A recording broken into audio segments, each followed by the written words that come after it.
Hi, this is Brother Andre. I just finished recording the latest episode of Reconquest, episode number 22, which I've called Tradition with a capital T. In this show, we talked about the Catholic concept of tradition, and we talked about various aspects of this. What is tradition? What is Catholic tradition? Two different definitions of Catholic tradition that I gave, two different connotations of it. And I talked about how Holy Scripture shows us what Christian tradition is and how the Catholic concept of tradition conforms to the scriptural explanation of tradition.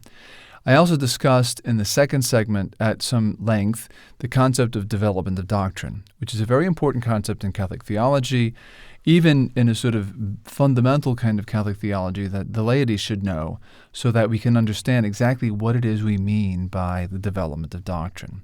That church teaching doesn't change heterogeneously. In other words, it doesn't go from one meaning to an entirely different meaning. That's impossible. That's been condemned by the church multiple times, and I cite some of those condemnations.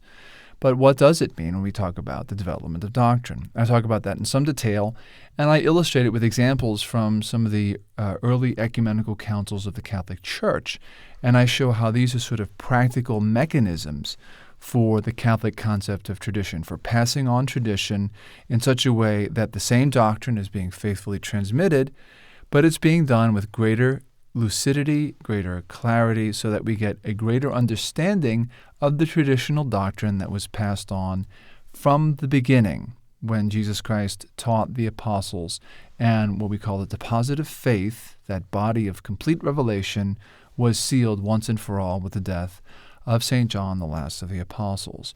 So I hope that you're able to, after you see this little commercial plug that I'm giving now, that you will join us by listening to the Reconquest.